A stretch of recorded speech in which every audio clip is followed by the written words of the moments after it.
We're going to study negotiable instrument of law.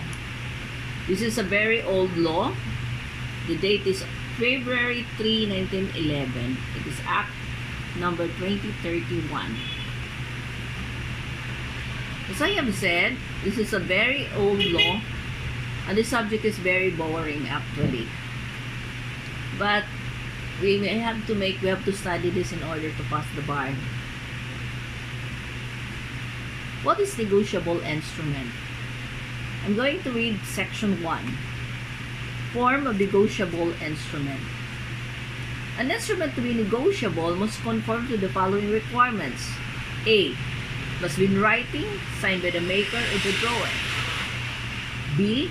Must contain unconditional promise or order to pay a sum certain in money. C. Must be payable on demand or a fixed or determinable future time. D. Must be payable in instrument is addressed through a drawing and it must be named or otherwise indicated therein. What is reasonable certainty.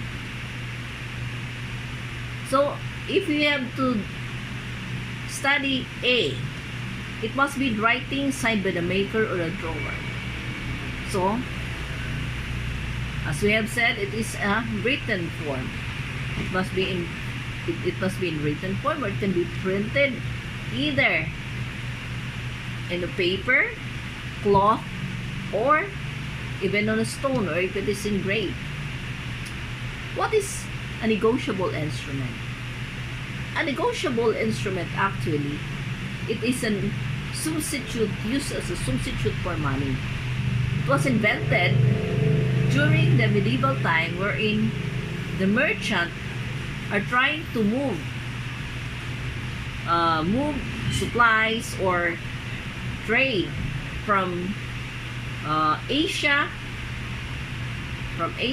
to Europe or Africa. Rather than bringing in money or exchanging money along the way, because of the distance of time and the difficulty of transportation, where they just ride a boat or a ship, they use negotiable instrument. This negotiable instrument can be transferred from one trader to another trader. So that situation produce negotiable instrument. If we are familiar, for those who are usually making promissory note or IOUs or balis in the Waray language, we know that if ever we owe somebody, we put our name, a promise to pay, alegria, the sum of amount, the date, on.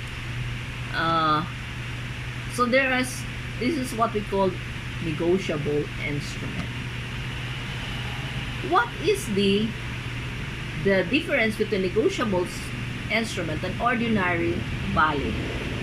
A negotiable instrument can be transferred from one person to the other. Let's say, for example, you owe some money to Alegria. Then Alegria, if wanted to sell this promissory note to another person, they would just put to the order. So that's the form of negotiable instrument. If you just execute a promissory note with no provision that it can be transferred to another, it is not a negotiable instrument. Okay? So we go to B. Must contain unconditional promise or order to pay a sum certain in money. So we're talking unconditional promise. So it must be certain.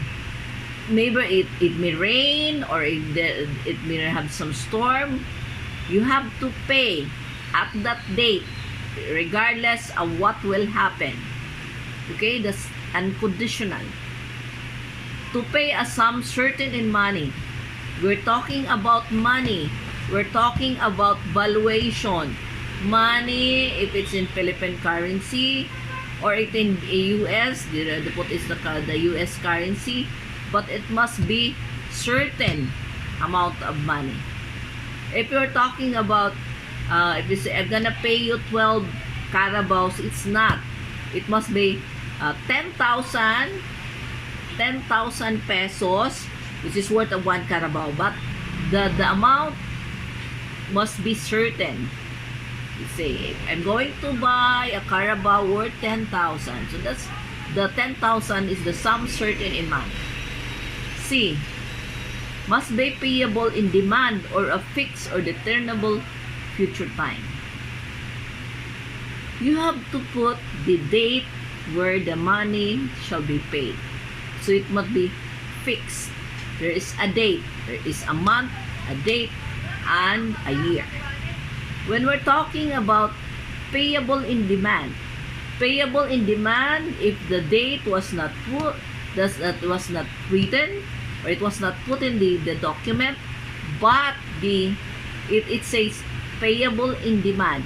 Whenever the payee requires you to pay, you pay that because it is payable in demand.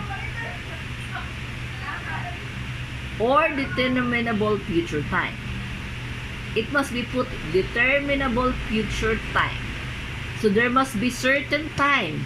Let's say, for example, aside from the date, you're going to say during Valentine's Day, Christmas Day, but there is the December 21, it's a Christmas Day, right? So it's determinable. But what will you, if you put there, I will pay the promissory note when I get married. Oh, that's not determinable future time, because it can be moved or you might not get married. So that's a very, very unconditional situation. It says it must be payable to order or to the bearer. So the payee, it must be put to the bearer or to the order. What is the to or the order? To the orders you put there, or payable to Maria or to his order, or payable to the bearer. Whoever received the promissory note upon delivery, that is the bearer.